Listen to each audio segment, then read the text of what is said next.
MLC కవిత south group liquor scam వల్లే ఆ పార్టీకి దుస్థితి వచ్చిందన్నారు భువనగిరి ఎంపీ చామల కిరణ్ కుమార్ రెడ్డి. వారి సెగ్మెంట్లో 40 లక్షల ఖర్చు అవుతుంది. ప్రజలే వారికి డబ్బులిచ్చి ఎన్నికలకు చేయవలసిందిగా ఆమ్ ఆద్మీ పార్టీ ఏనాడు తప్పు చేయలేని అతిశీ మీడియాతో చెప్పినట్లు గుర్తు చేశారు. అయితే ఎమ్మెల్సీ కవితకు చెందిన సౌత్ గ్రూప్ ఢిల్లీ లిక్కర్ స్కామ్లో పట్టుబడి ఉండకపోతే ఆ పార్టీ ఈ పరిస్థితి వచ్చేది కాదని విమర్శించారు.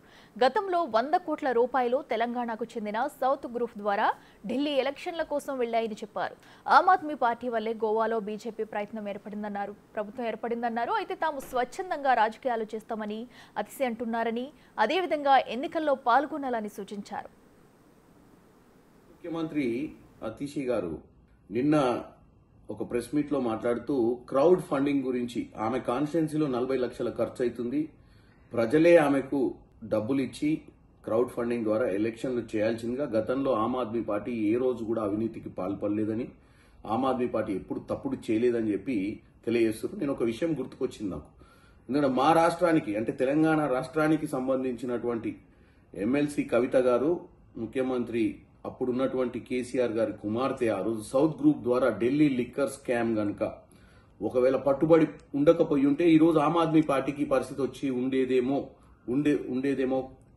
ఉండకపోయేమోనన్న ఒక కారణం చేత నేను, ఎందుకంటే నాకు గుర్తుకుంది, నేను కూడా గోవా ఎలక్షన్ లో క్రియాశీలకంగా పనిచేసిన. ఆమ్ ఆద్మీ పార్టీ వల్లనే గోవాలో బీజేపీ ప్రభుత్వం వచ్చింది.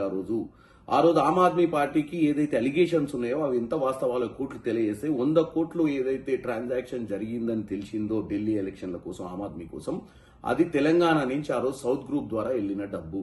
ఆ డబ్బు వల్ల ఈ రోజు బీజేపీ అధికారంలో ఉందని మనం గుర్తు చేసుకోవాలి. ఈ రోజు వీళ్ళు వచ్చి స్వచ్ఛందంగా మేము ఒక్క రూపాయి కూడా తీసుకోలేదు, ప్రజల సొమ్ముతోటి రాజకీయాలు చేస్తామని ఒక స్వచ్ఛందంగా వచ్చి ముందుకొచ్చి మాట్లాడుతున్నారు. మరి ఈ విషయాన్ని కూడా గుర్తుకు చేస్తున్నాను అతిశి గారికి. ఆమెకు నా best of luck. Crowd funding జరగాలని, ఆమె మంచి ఎన్నికలు ఫైట్ చేయాలని, ఎందుకంటే గతాన్ని కూడా గుర్తు చేసుకునే అవసరం కూడా ఉంటుంది కొన్నిసార్లు. ఢిల్లీ ముఖ్యమంత్రి